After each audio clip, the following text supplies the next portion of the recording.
Salam alaikum, Azul Flaoun. Bonsoir.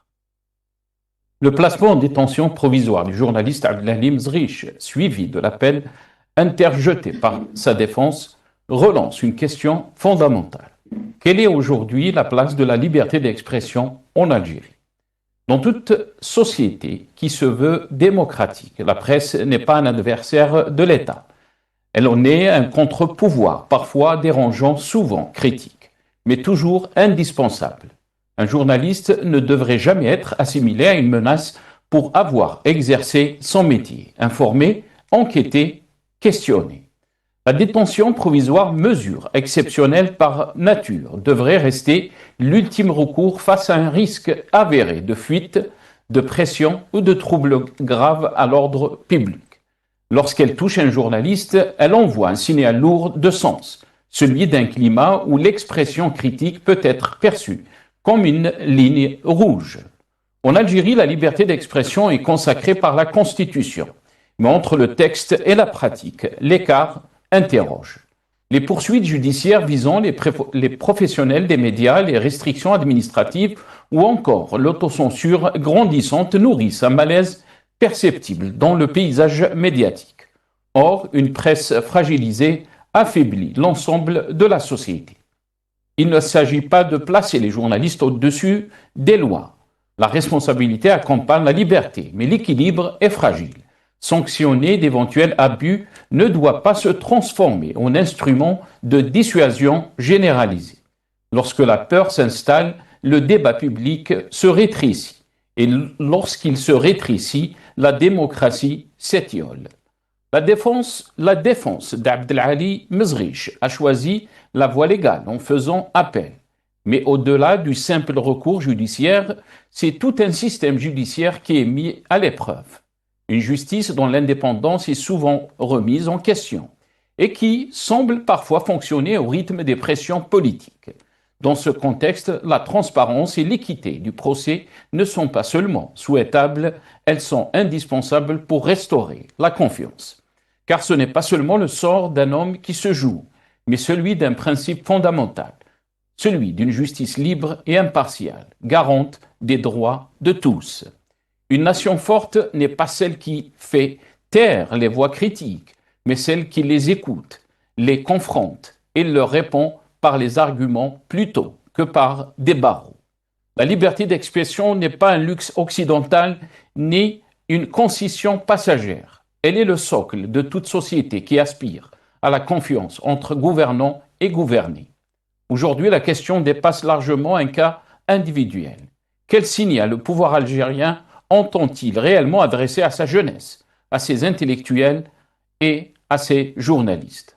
Veut-il affirmer l'image d'un pays confiant, ouvert à la diversité des opinions, plutôt celle d'un espace public étroitement contrôlé et surveillé? La véritable réponse ne réside pas dans les discours officiels, mais dans les actions concrètes. Nous en débattrons avec nos invités juste après cette petite intro.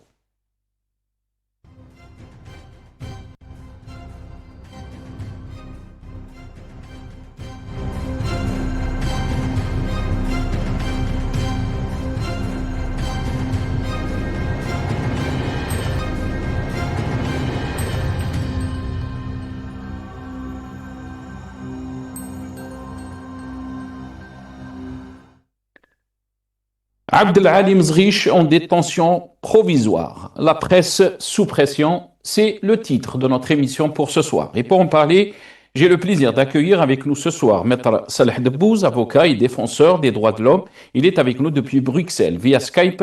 Maître Salah Debbouz, bonsoir. Merci beaucoup d'avoir accepté l'invitation. Marhaba bik. Bonsoir aux téléspectateurs et bonsoir à l'invité que je vais te laisser le soin de le présenter. Merci beaucoup, Maître Et Salah merci Debbouz. pour l'invitation.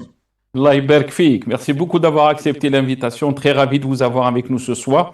Et j'ai le plaisir aussi d'avoir avec nous ce soir Lias Jubaili, ingénieur, économiste, militant politique. Il est avec nous depuis Paris, toujours aussi beau. Lias Jubaili, bonsoir. Marhaba bik. Merci beaucoup Bon. d'avoir accepté l'invitation. Merci, je suis un peu flatté. Merci Nasser pour l'invitation. Merci à toute l'équipe d'Al Magharibi et je salue votre invité, Maître Salah Debbouz, et toutes celles et ceux qui le suivent. Encore merci. Atik Sahal, Elias. Merci beaucoup. Bien sûr, Maître Salah Debbouz est toujours élégant aussi. Il ne faut pas le. Maître Salah Debbouz, je vais commencer cette émission avec vous, mais avant de vous donner la parole, on va bien sûr essayer. Bon, on a cherché des titres concernant notre thème pour ce soir. Il n'y en avait pas beaucoup, sauf des sites donc, ou des journaux un peu qui critiquent, mais la presse nationale en général n'en a pas parlé par rapport à la question du journaliste Abdelali Mezrich. On va commencer avec ce titre de radio des sans-voix. Radio des sans-voix, donc le site Radio des sans-voix, affaire Mezrich, la défense conteste 5 chefs d'inculpation et fait appel de la détention. Poursuivi pour 5 délits, dont la publication de contenu portant atteinte à l'intérêt national. Le journaliste est incarcéré à l'établissement pénitentiaire d'Orléans depuis le 9 février. Sa défense a immédiatement interjeté appel de l'ordonnance de mise en détention. Un deuxième titre, le matin d'Algérie, le journaliste Abdelali Mezrich, placé en détention provisoire. La défense fait appel. Journaliste Abdelali Mezrich a été placé en détention provisoire donc le 9 février 2026 à l'issue de sa présentation devant le parquet du tribunal de Cheraga, puis de son audition par un juge d'instruction. Ce dernier a ordonné son incarcération à l'établissement pénitentiaire de Orléans. Et le site de l'ONG Choua, une ONG qui défend donc les libertés et les droits de l'homme, Choua, l'emprisonnement du journaliste Abdelali Mezrich, un nouvel épisode dans la répression continue de la liberté d'expression en Algérie. On va revenir sur quelques réactions. Khaled Drani, le journaliste Khaled Drani sur X, anciennement Twitter, même après des attaques injustifiées que j'ai moi-même subies, les principes doivent rester constants. La détention préventive d'un journaliste appelle à la vigilance et à l'attention. Solidarité avec Abdelali Mezrich. Un autre journaliste, Ali Bourlef, journaliste bien sûr, un autre post sur X, le journaliste de la télévision d'État, Abdelali Mezrich, a été mis en détention provisoire. Il serait accusé de transmettre des informations à des influenceurs établis à l'étranger. La détention est malheureusement devenue une mesure systématique, solidarité. Et on termine avec ce titre, un autre titre, espérons que c'est une bonne nouvelle, on va dire, Radio des sans-voix, le militant Lies Touati. Le militant Lies Touati acquitté après 2 mois de détention. Voilà. Content pour sa famille, bien sûr, et pour Lies Touati. Maître Salah Debbouz, je vais vous donner la parole, Maître Salah Debbouz. J'aimerais avoir votre aperçu. On en a fait des émissions concernant, bien sûr, les emprisonnements, la liberté d'expression, l'emprisonnement des journalistes, la question des droits de l'homme en Algérie. Quelle est votre réaction de cette affaire du journaliste Abdelali Mezrich? Dans le constat des effets de ce pouvoir totalitaire et dictatorial qui concentre tous les pouvoirs entre les mains d'une seule personne qui elle-même est complètement contrôlée par des forces occultes qu'on ne voit pas, mais qu'on sent qu'elles sont présentes. Alors maintenant, j'ai écouté ce que tu avais présenté, c'est Nasser, comme quoi les libertés sont consacrées par la Constitution, elles sont garanties par la Constitution et pourtant. Alors, il faut savoir que la Constitution contient de très beaux textes, mais il n'y a pas de mécanisme qui puisse permettre à n'importe quel citoyen de faire valoir ce que dit la Constitution et c'est fait exprès. Donc, et les résultats, c'est ça. Regardez par exemple l'histoire de Watergate aux États-Unis qui a fait tomber Nixon. Mais ça n'a le pouvoir exécutif des États-Unis, pourtant très puissant, n'a rien pu faire contre un journaliste qui a fait son travail, et ce travail a fait tomber un président, et ça n'a jamais été une question d'intérêt national. Donc, c'est pour ça qu'il y a beaucoup d'abus, parce qu'il n'y a pas de contrôle des institutions en Algérie. Les abus qui se font, qui s'opèrent, commençant par les services de sécurité, les services de renseignement, la gendarmerie, la police, etc.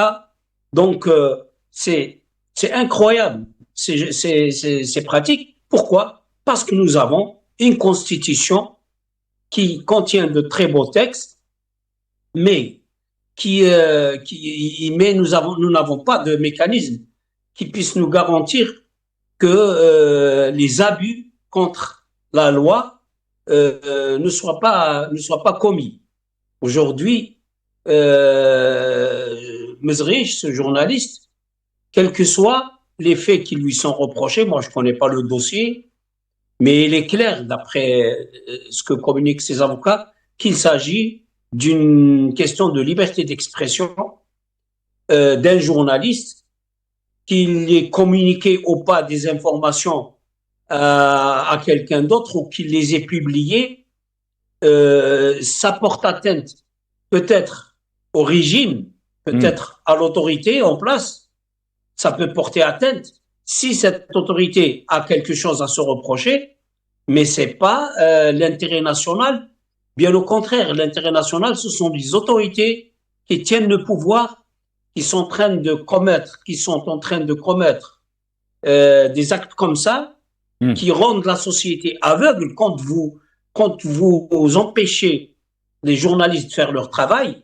C'est-à-dire, c'est comme si vous rendez la société aveugle. Elle n'entend pas, elle ne voit pas et elle ne parle pas. Comment on peut savoir où on va et d'où ce qu'on vient et qu'est-ce qui va bien et qu'est-ce qui va mal? Donc, ce qui est en train de mettre l'État et la société en danger, c'est bien les autorités qui tiennent le pouvoir. Donc, voilà, moi je réponds comme ça. Très bien. C'est un constat, encore une fois de plus, c'est un résultat de toutes les conséquences que nous sommes en train de dénoncer, ça fait plusieurs années.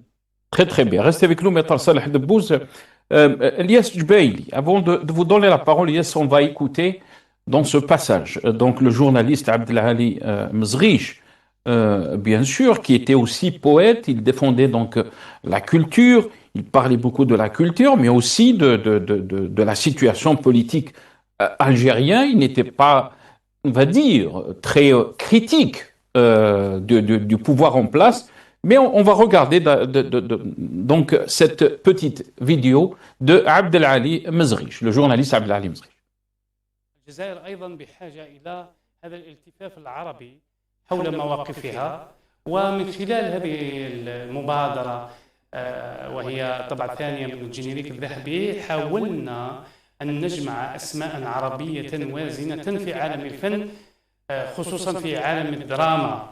هؤلاء جميعا اليوم برهن حضورهم على أن الجزائر يمكنها أن تشكل رافدا من روافد الثقافة والفن العربيين، أن تحث الأشقاء العرب على أن يقفوا إلى جانبك وأن ينوهوا بمواقف بلدك المشرفة تجاه فلسطين وتجاه الصحراء الغربية. هذا مدعاة للفخر ومدعاة لأن ندعم كل المبادرات المستقلة عن الوصاية لأن تواكب الخطاب الرسمي الداعي إلى أن يكون الشعب الجزائري دائما في حيطة وحذر من المؤامرات التي تدار من هنا وهناك ضد. Voilà, donc le journaliste Abdelali Mezrich, qu'il faut rappeler donc est en prison, bien sûr, et c'est malheureux. Je vais rappeler aussi ce qu'a écrit Ali Bourkhleuf, je l'avais annoncé donc au début de l'émission, mais le poste d'Ali Boukhlef, qui est lui-même journaliste de la télévision d'État, Abdelalim Zrich, a été mis en détention provisoire. Il serait accusé de transmettre des informations à des influenceurs établis à l'étranger. La détention est malheureusement devenue une mesure systématique solidaritaire, écrit donc le journaliste Ali Boukhlef. Qu'est-ce que vous en pensez, Lias Djbeili? On est en train de parler d'un journaliste qui a l'habitude d'être invité par des chaînes privées, des chaînes étatiques. Il était même journaliste à la chaîne étatique algérienne. Votre réaction, Lias Djbeili? Ma réaction est très simple, Nasser, elle n'a jamais changé. Ma réaction est toujours constante. Je suis fidèle à mes analyses relatives au pouvoir algérien. Le pouvoir algérien mène ce qu'on appelle une chasse rhétorique, voilà, contre la presse, contre les journalistes, contre la liberté d'expression. Ils veulent laminer de façon définitive l'existence d'une presse libre qui prenne en considération l'opinion de n'importe quel citoyen algérien. Donc, ils sont hostiles à tout changement. Je dirais même pas qu'ils militent, enfin qu'ils mènent une guérilla rhétorique contre le quatrième pouvoir. Je ne sais pas s'ils comprennent c'est quoi le quatrième pouvoir. Le quatrième pouvoir, c'est les médias, c'est la presse, ce qui fait vivre une nation. Donc, la liberté d'expression, c'est à nous de la porter vers le haut, c'est à nous de militer parce que c'est la garantie d'une société ouverte, d'une Algérie ouverte. Malheureusement, ce pays, enfin, quand je dis ce pays, c'est-à-dire ce pouvoir, n'a pas compris que le changement est imminent, qu'on est arrivé à un point non-retour, qu'il faut remettre l'Algérie sur l'embarcation de la liberté, sur la presse libre, sur les journalistes, sur l'opinion libre. Il faut que la liberté d'expression soit garantie dans notre pays. Sinon, on va se diriger vers l'effondrement de notre pays. Tous les journalistes, toutes celles et ceux qui militent et qui veulent une autre alternance pour notre pays, ils sont jamais attaqués à l'intégrité territoriale de notre pays, ils sont pas attaqués aux institutions de notre pays. Voilà ce qu'ils attaquent, c'est cette rhétorique, cette presse qui est confisquée et qui est considérée hostile aux yeux du pouvoir algérien. Mais jusqu'à quand? La question elle est là. Mais jusqu'à quand? Jusqu'à quand, comme disait tout à l'heure Maître Salah Bouz? Mais c'est un constat. Le constat, il est toujours amer. On est toujours dans la même rhétorique de la façon, on est toujours dans la sémantique, la liberté d'expression. Depuis 2019, nous n'avons pas cessé de dire que la liberté d'expression, elle est morte en Algérie. Il faut dire les choses, Nassa. Elle est morte en Algérie. Il n'y a plus de liberté d'expression. Moi, quand j'entends par-ci, par-là, des personnes, que ce soit dans le droit, que ce soit qui ont des carrières juridiques ou des carrières militantes, qu'elle est quasi absente, elle est morte. Elle est morte, la liberté d'expression. C'est-à-dire que toute personne est susceptible d'être arrêtée pour une simple opinion. Donc, revenons à Monsieur Mezrich, qui était journaliste dans une chaîne étatique et qui se retrouve en détention provisoire. C'est le vocable récurrent dans notre pays. Mandat de dépôt, détention provisoire, mandat de dépôt, détention provisoire pour tout. D'ailleurs, Lies Touati, que je m'en réjouis pour sa libération, qui a passé 2 mois, il n'a rien fait. Qu'est-ce qu'il a fait, monsieur Lies Touati? Il faut nous dire qu'est-ce qu'il a fait. Rien. Alors, il a dénoncé le. C'est une personne de gauche. C'est une personne qui est très de gauche, qui milite de façon pacifique, qui a une expression libre, qui est un vrai patriote. Il se retrouve derrière les barreaux pour une publication qui a été interprétée par des personnes qui ne réfléchissent même pas. Le problème maintenant, ce dont j'ai peur, c'est que ce régime, il n'arrive plus à réfléchir. Quand vous développez une pensée, quand vous développez une réflexion à la rigueur, on peut pousser pour le changement. Mais là, on est face à un régime qui ne réfléchit pas, qui est muet, qui est aveugle aux revendications, qui croit qu'il est outrageusement puissant. C'est parce qu'il a la puissance de l'argent, la puissance publique, elle est entre ses mains. Mais où va cette Algérie? C'est ça le problème. Où va cette Algérie avec ce régime?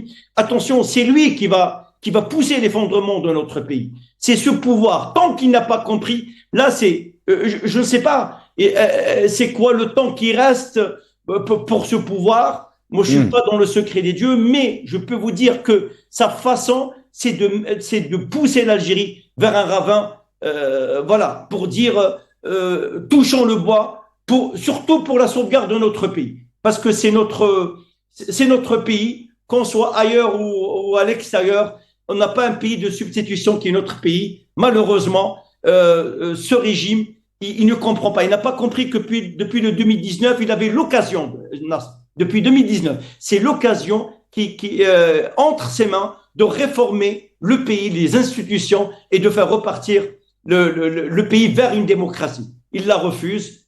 Maintenant, il assume face à l'histoire la responsabilité entre ses mains parce que l'histoire ne pardonne pas. Très bien, restez avec nous, Lias Djbaili. Avant de donner la parole à Maître Salah Debbouz, on va écouter dans ce passage Abdelmajid Tebboune, soundbite pour nos amis de la régie. Là, bien sûr, dans son dernier entretien, Abdelmajid Tebboune répond à la question, du journaliste qui lui dit si un journaliste donc a un dossier, est-ce qu'il ne sera pas inquiété, est-ce qu'il peut donc aller à la justice? La réponse du chef de l'État, elle était très claire. On dirait que l'Algérie est un pays de liberté d'expression, où le journaliste a le droit donc de faire son métier tranquillement sans qu'il soit donc inquiété. On écoute. هل ينشروا بلا ما يخاف؟ انا نقولها لك رسمي راهم يسمعوا فيها كاع الصحفيين، انشر على روحك بشرط انك تتحقق باللي الملف اللي عندك صحيح، لان اليوم رانا في عهد نجم تزور على اي واحد وثائق، نجم تزور حتى الصوت نتاعو تزوره، ما كاينش مشكل. احنا ما عندنا بلاغات يوميه، العداله مازال ما حبستش، يوميا راه فيه ناس مسؤولين يفوتوا فيه ناس من الرئاسة فاتوا العدالة ودخلوا للسجن.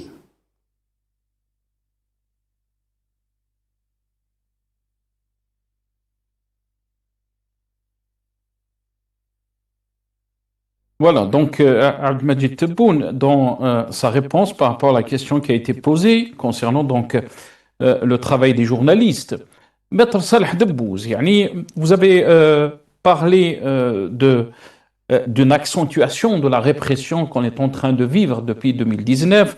Notre ami Djbaili a fait référence aussi. Souvent, on parle bien sûr des journalistes qui critiquent le régime, des opposants politiques, des militants politiques, des militants des droits de l'homme. Mais là, cette répression, elle touche presque tout le monde. Dernièrement, on a parlé bien sûr du docteur Slama Djelloul, et là on parle du journaliste Abdelhalim Zrich, qui n'est pas très connu, on va dire, très critique du pouvoir en Algérie. Il était même journaliste dans la chaîne étatique. Maître Salah Debbouz. Oui, c'est quoi la question? La question, c'est que cette répression, elle touche presque tout le monde maintenant. Elle ne fait plus de différence. Oui, ça c'est un constat que nous faisons. Entre autres, particularité des régimes totalitaires, c'est ça. Vous ne pouvez pas parler, vous avez droit à manger et à dormir, c'est tout. Et à vous occuper de vos petites affaires. Ce régime, il se prend pour un dieu. Et peut-être même plus. C'est-à-dire, si Tebboune, dans sa tête, il ne peut pas être critiquable. Alors, le fait même de le critiquer, pour lui, ça fait une trahison. Donc, quand il dit, écrivez ce que vous voulez, ça veut dire, ça veut dire ça, pour ceux qui comprennent. Parce que En quelque sorte, il dit, vous voyez, on a miné tout le champ et celui qui peut croire qu'il est capable, qu'il mette les pieds sur ce champ. روح امشي واكتب عندك dossier اكتب خرجه. Ça veut dire il a راجل خرجه. C'est ça ce que j'entends parce que en fait Tebboune depuis 2019, c'est ça son discours. On va faire une voie ferrée qu'il n'a jamais fait. On va adhérer au BRICS, il n'a jamais adhéré. On va démarrer Rajbilet. Et dans cet entretien, il dit que, écoutez, mais est-ce que vous pensez, c'est-à-dire il a eu le culot de dire ça, est-ce que vous pensez que le bénéfice de ce projet, c'est uniquement économique et financier? Non, c'est un bénéfice politique. C'est-à-dire pour lui, c'est un truc à faire dormir les gens. Il appelle ça politique. C'est-à-dire, on va créer l'illusion. C'est ça l'intérêt. C'est le grand intérêt qu'il en tire, c'est de créer l'illusion qu'il y a quelque chose qui est en train de se faire. Et quand il y a un spécialiste qui vient lui dire que par un petit calcul, ce projet n'est pas bénéfique, lui, il s'énerve, il dit non, c'est pas des bénéfices politiques, c'est pas des bénéfices économiques et financiers qu'on attend de ce projet, c'est des bénéfices politiques. Et donc, on va perdre de l'argent pour stabiliser le régime. Et ça, pour lui, c'est quelque chose qui vaut la peine. Alors donc, c'est ça ce qui se passe dans la tête des dirigeants algériens, c'est de créer l'illusion et que celui qui veut dire que ça, ce sont des illusions et que la réalité est autre, il va se retrouver en prison parce qu'il a osé défier cette force qui pense être une force divine. C'était quoi le péché, Maître Salah Debboune, de Abdelali Mzrich, le journaliste Abdelali Mzrich? Parce que jusqu'à maintenant, on n'a pas beaucoup de détails concernant. Donc, on parle de 5 inculpations, donc d'après, bien sûr, son avocat, mais l'affaire n'est pas très très claire. Qu'est-ce qu'il a fait Abdelali Mzrich pour qu'il soit en prison aujourd'hui? Vous savez, moi, ce que je sais, d'après mon expérience, ce régime, ce pouvoir, il accepte d'être critiqué et même violemment critiqué. Et parfois, lui-même, il recrute les gens qui peuvent le critiquer pour simuler qu'il y a une démocratie. Mais ce qu'il n'accepte pas, c'est d'être expliqué. C'est-à-dire que quelqu'un vienne dire, voilà ce qu'il y a et voilà pourquoi cette chose est là, comme a fait par exemple Slema. Il a expliqué que ce projet ne peut pas être sur le plan économique rentable, du moins à court ou à moyen terme. Il a dit que ce projet, il peut, s'il marche très bien, il peut être rentable au moins dans un demi-siècle pour amortir tous les... Donc ça, c'est une explication de quelque chose que le régime cherche à cacher. Mzrich doit avoir donné l'explication de quelque chose d'autre que peut-être on ne connaît pas. On entend des gens dire des choses. On parle de 5 chefs d'inculpation, bien sûr, d'après la défense, mais aussi d'après le journaliste Ali Boukhlef, qui dit qu'il serait accusé de transmettre des informations à des influenceurs établis à l'étranger.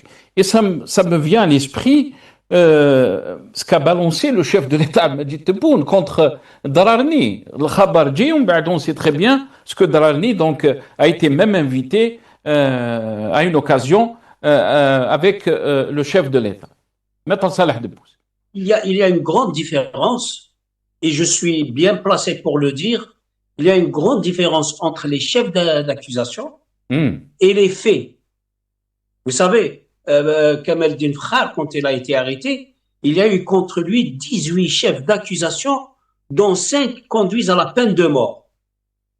Mais quand on demande au juge, moi j'étais son avocat, quand je demandais au juge, d'accord, nous avons 18 chefs d'accusation, donnez-nous des faits sur lesquels ces accusations s'appuie. Il n'y avait absolument aucun fait. Aucun fait. C'est-à-dire, les juges étaient en train de chercher dans le micro-ordinateur de Kamel Dinfrar et dans son téléphone portable le moindre fait qui peut justifier la moindre des 18 accusations. Ils n'ont rien trouvé. Donc, les accusations, c'est une chose. Moi, ce que je veux savoir, c'est quels sont les faits. Qu'est-ce qu'a fait ce journaliste qui a conduit à son arrestation? Et en ce moment-là, quand on a les faits, on peut ensuite voir si les accusations collent avec ces faits ou si ces faits sont des faits qui sont interdits, condamnables et interdits par la loi ou pas. C'est ça la pierre angulaire de tout dossier judiciaire. Malheureusement, en Algérie, non, quand quelqu'un veut mettre, quand un responsable veut mettre une personne en prison, il prend son téléphone, il appelle les gens qui doivent l'arrêter, et ceux qui vont le questionner, il va leur dire mettez-le en prison, accusez-le de telle et telle et telle accusation, et après on va voir comment habiller ce dossier et cette affaire. Ça se passe comme ça. Très bien. Restez avec nous maintenant, Salah Debbouz. Lias Jbeili, cette évolution de la situation que vit notre pays, vous l'avez soulevé, Lias Jbeili, depuis 2019, on n'a jamais vu des situations pareilles en termes d'emprisonnement de journalistes. On parle aussi, il faut rappeler, la situation du journaliste Abdelwakil Blam, qui est toujours en prison. Maintenant, Abdelali Mzriche, qui est en détention, donc en prison. On est arrivé à une situation de peur et de fermeture jamais vécue par notre pays. Lias Jbeili, qu'est-ce qu'il fait que le régime se comporte de cette façon? Pourquoi le régime jette en prison des journalistes, jette en prison par exemple des militants politiques, alors qu'il sait très bien que c'est contre-productif? On est en train de diviser la société, on est en train de la fragiliser et non en train de l'exposer, Lias Jbeili.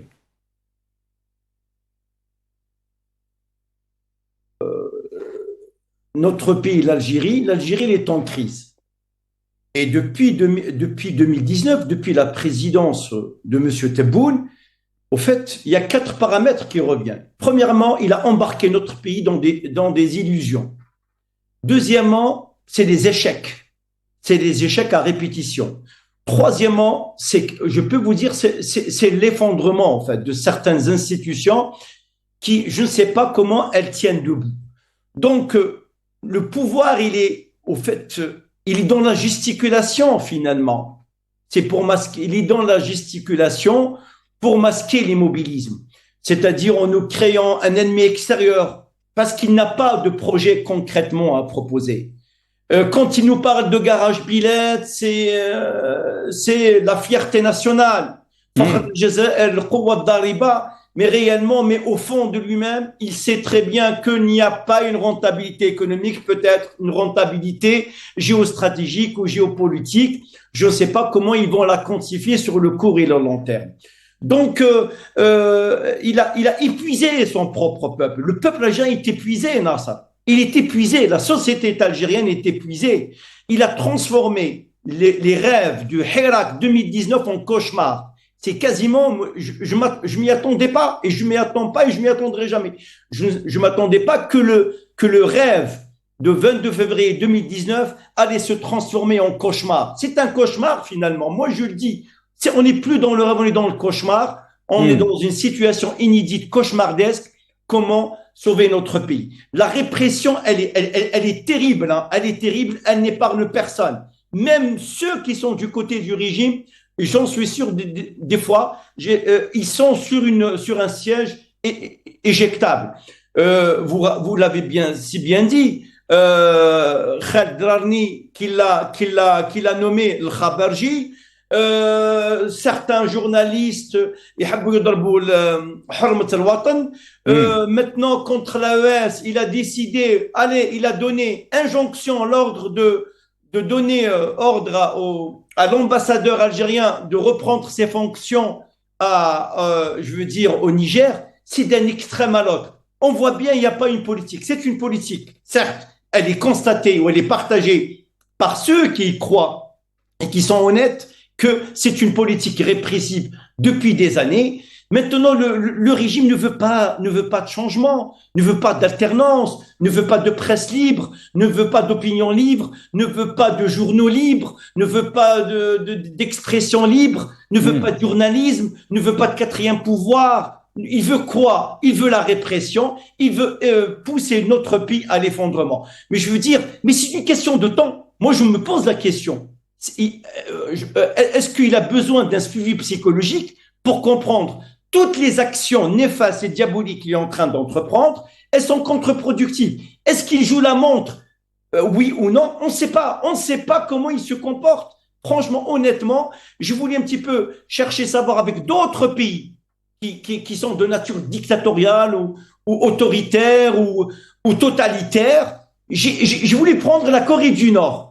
Franchement, vous allez me dire, mais il est fou. Je voulais prendre la Corée du Nord. Et je voulais un petit peu comprendre le système architectural. Vous avez qu'un seul homme, je veux dire, qui gère tout d'une main de fer. Mais je vous promets qu'il y a une certaine, vous allez me dire, attention, là, vous dépassez vos limites. Mais non, il y a une petite certaine liberté de presse qui n'est pas quand même, qui n'est pas verrouillée. C'est-à-dire, la façon, la répression, la dictature, elle n'est pas la même. C'est-à-dire que la dictature en Algérie, elle est arrivée à un point où elle a dépassé la limite. Depuis 62, nous n'avons jamais vu cela. Mais est-ce que, Elias Jbeil, est-ce que aussi c'est une démonstration de force? Le pouvoir est en train de passer un message très clair que le pouvoir est fort, il peut taper et qu'il ne permettra jamais, entre guillemets, le retour du Hirak. L'Algérie vit des défis sécuritaires, il y a un changement géopolitique qui est agressif, donc on est là et on est en train de prouver que nous sommes un pouvoir très fort. Ou bien au contraire pour vous, c'est un aveu de faiblesse? Non, c'est un aveu de faiblesse. Le défi sécuritaire ne peut assurer que par le pouvoir. Le défi sécuritaire ne peut assurer par l'osmose entre le peuple et le pouvoir. Il y a une rupture. Comment voulez-vous assurer le défi sécuritaire qui plombe l'Algérie? C'est ça la question. Je veux dire, c'est un aveu, cinglant d'échec. C'est une politique suicidaire. C'est une doctrine mortifère qui est prise à l'encontre du peuple et à l'encontre aussi de la société et de notre propre pays. Quelle démonstration de force? La démonstration de force, c'est à l'extérieur. Moi, je n'ai pas vu une démonstration de force. Quand Monsieur Trump, il a donné injonction au régime algérien, au pouvoir algérien, quand on leur a donné un rendez-vous de se retrouver à l'ambassade US à Madrid, alors quand on nous dit que l'Algérie n'est pas partie prenante, eh ben, Monsieur Attaf, il a été présent. La démonstration de force face à son propre peuple, non, c'est pas une démonstration de force, au contraire, c'est une démonstration de faiblesse et ça peut pas tenir. Sur le long terme, ça ne peut pas tenir. C'est une question de temps. Je n'ai jamais vu de ma vie, peut-être il y a des exceptions, qu'un régime totalitaire, un régime de nature dictatoriale, maintenant on peut dire dictatoriale. Moi, avant, je choisissais mes mots, Anas. J'ai dit, attention, dictature, il faut trouver les paramètres, il faut que ça coche. Là, on est dans une dictature sans nom. C'est une dictature froide, hein, qui fonctionne, je veux dire, de façon un peu discrète, mais c'est intenable parce que on a peur de se retrouver en prison. Gilles Slama, il a donné un avis. Il est quasiment mandat de dépôt. Mezrich, journaliste, 5 chefs d'inculpation, c'est farfelu, c'est du cosmétique, c'est fabriqué sur mesure pour je veux dire, l'enliser davantage. Elias Touati, le pauvre, il vient de sortir de la prison. Il était blanc-seing, je ne sais pas pourquoi, ils l'ont mis en prison. Abdelkrim Klam aussi, il est toujours en prison. Sans compter Mohamed Tajadid, il a écrit des poèmes, mais il est en prison. Même, je veux dire, tout le monde risque la prison. Je veux dire, même lui, Monsieur Tebboune, s'il est amené à quitter la présidence, est-ce que lui-même, il va pas risquer la prison? C'est parce qu'on voit bien, c'est une question de recomposition de force ou de clan au sein du régime. Celui qui perd la main, il tombe en disgrâce, en position de faiblesse, eh ben, c'est la prison qui l'attend. Très bien, restez avec nous, Lias Djoubaili. Le contraste, c'est que le chef de l'État, Majid Tebboune, a déclaré qu'on est en train de vivre une vraie démocratie. On l'écoute. ولكن الحكمة في المؤسسات هذا دليل. أنا عندي اليوم بالنسبة للناس اللي راهم ينتقدوا في نظام الدولة، نظام ديمقراطي صح، أولا وصراحة يعني ماهوش باش نبجل ولا هذه هي الديمقراطية اللي كل المؤسسات تلعب الدور تاعها، وكل المؤسسات تسمع للمؤسسة. Voilà, donc vous l'avez entendu, le chef de l'État, Abdelmajid Tebboune. Maître Salah Debbouze, entre le discours qu'on entend du chef de l'État, Abdelmajid Tebboune, du pouvoir algérien et de la réalité, on se demande où ces gens-là vivent. Est-ce qu'ils vivent en Algérie? Est-ce que c'est normal que l'Algérie évolue de cette façon, en termes de répression et de peur qu'on n'a jamais vu dans la société algérienne? Jusqu'à quand, la question est posée, Win rana rayhin biha, si on continue à gérer l'Algérie de cette façon. D'abord, il faut savoir qu'ils n'ont pas le choix que de réprimer. Pourquoi? Parce qu'ils ne savent pas résoudre les problèmes, ils ne sont pas capables de gouverner. Et donc, s'ils donnent la liberté à la presse et au peuple pour s'exprimer, ils ne resteront pas au plus longtemps possible, pas une semaine. Ils vont tomber parce si vous donnez la liberté de la presse et la liberté au peuple de s'exprimer, ça sera tout de suite les scandales qui vont éclater, on va savoir tout, et ça sera tout de suite le peuple qui va occuper les rues, qui va exiger le départ de ce régime. Ils le comprennent très très bien. Ils savent très bien qu'ils ne peuvent pas supporter un climat de démocratie, et donc ils sont obligés de tenir le peuple et toutes les voies qui peuvent montrer le moindre de ses défauts par la force pour stabiliser le régime. Maintenant, pourquoi ils mettent des textes qui parlent de démocratie et ils conduisent une politique répressive? C'est très simple. Ils mettent les textes qui parlent de démocratie sans les outils qui permettent à ces textes d'être respectés pour satisfaire la communauté internationale, parce qu'il faut savoir que l'Algérie a signé des conventions et elle s'est engagée devant la communauté internationale à respecter les grands principes de la démocratie. C'est pour ça qu'ils sont obligés de mettre ces principes-là dans la Constitution. Mais ils sont assez futés pour qu'ils ne mettent pas les outils qui permettent à ces textes d'être appliqués. Alors, ils font quoi? Si vous écrivez des textes et que vous les appliquez pas, le résultat, c'est quoi? C'est que ça doit se savoir au niveau international. Et pour que ça se sache, il faudrait que la société bouge. Il faudrait que la société communique. Ils font quoi? Alors, ils empêchent tout mouvement et ils accusent n'importe quelle personne qui essaie de contacter la communauté internationale pour la saisir de n'importe quel dépassement qui va à l'encontre des engagements de l'Algérie par rapport à sa façon de gérer le pays. Ils considèrent ces gens-là comme des traîtres, et c'est pour ça qu'il n'y a pas beaucoup de plaintes au niveau international. Vous savez, quand nous on va dire mais il y a de la répression en Algérie, les instances onusiennes, ils nous répondent quoi? On ne reçoit rien. On n'a pas de plainte. C'est pour ça que ceux qui portent des plaintes osent porter des plaintes au niveau international, Ils sont considérés par le régime comme les pires ennemis et les pires traîtres de l'Algérie parce qu'ils osent dénoncer ce que le pouvoir fait réellement. Ils n'ont pas la capacité de faire face. Quand une plainte est déposée au niveau international, l'instance internationale qui reçoit la plainte, elle écoute le gouvernement algérien aussi. Je vous donne des exemples. Moi, j'ai traité 2 dossiers au niveau international devant le groupe de travail sur les détentions arbitraires, un dossier qui concerne Frère Kamel-Din, et j'ai eu connaissance d'un deuxième dossier qui a été traité par maître Chouita en faveur de Babenjel Mohamed. Dans ces 2 dossiers, vous déposez la plainte, le groupe sur la détention arbitraire contacte l'Algérie, les autorités algériennes, il leur demande des explications.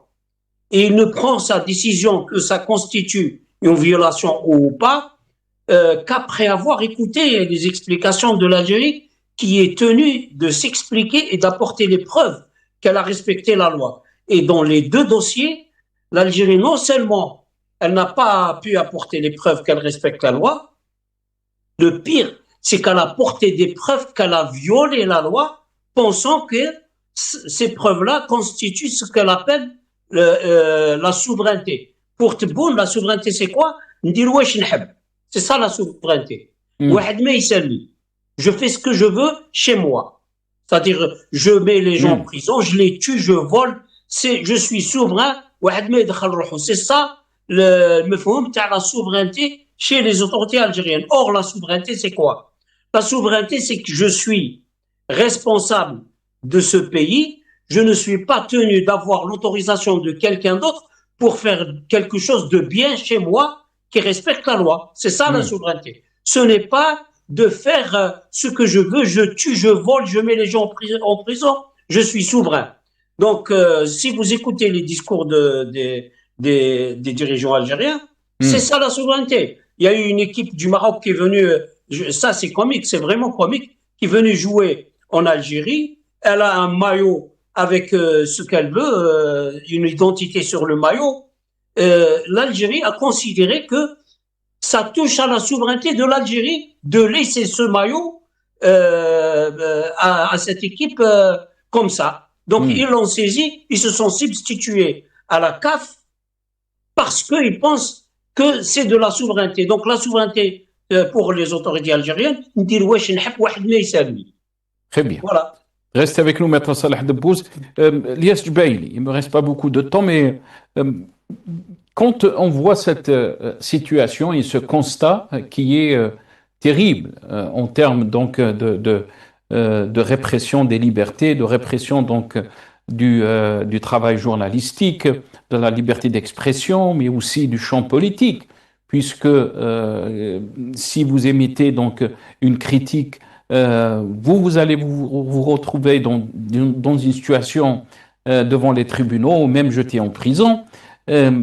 Cette situation, comment vous la voyez se développer, Lies Jubaili? D'un côté, on est en train de voir un pouvoir qui est en train d'accentuer. Il n'est pas en train d'apaiser. On entend souvent l'Iyad el-Mamdouda,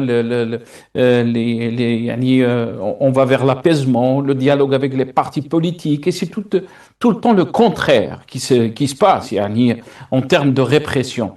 Et de l'autre côté, cette répression peut nous amener à la radicalité. La radicalité, ça veut dire on a vu un Hirak en 2019 qui était pacifique. Est-ce que vous pensez qu'il y a un danger, de retour du Hirak, mais cette fois-ci il sera radical, il ne sera pas pacifique comme il l'était en 2019?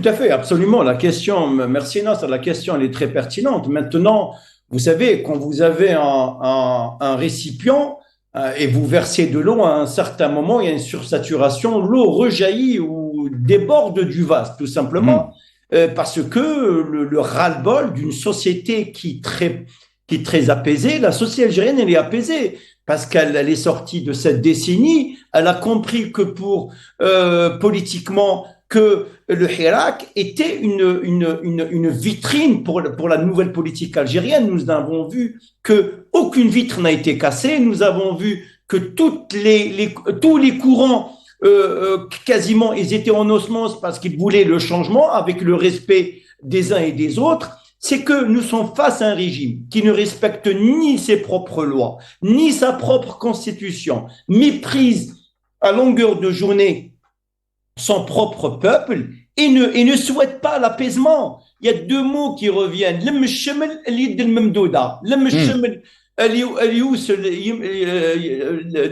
On l'a jamais vu.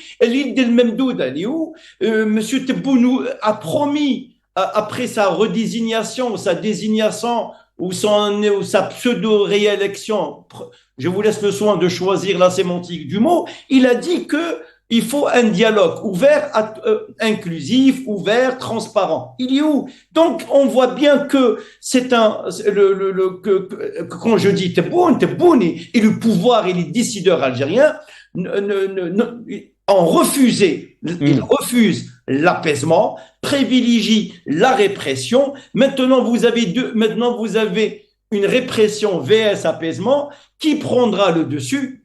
C'est l'apaisement et parce que la répression n'a jamais duré, Anas. Peu importe. Relisez l'histoire, les empires, le stalinisme, l'hitlérisme, je veux dire même dans les Balkans, dans les pays les plus durs que la dictature et que les pays totalitaires ont une durée de vie qui est limitée dans le temps. Même si ça dépasse, ils sont en sursis, mais tôt ou tard, les régimes totalitaires, il y en a, ça s'effondrent. Mais moi, ce dont j'ai peur, Anas, c'est que à force d'opter pour cette politique ultra répressive, je veux dire à l'encontre d'une société civile qui dépourvue, qui n'est pas violente, est-ce qu'ils vont pas pousser à radicaliser des franges de la société algérienne? Et c'est ça la question, ce dont j'ai peur, parce qu'ils sont, je dis bien, le seul responsable de cette situation,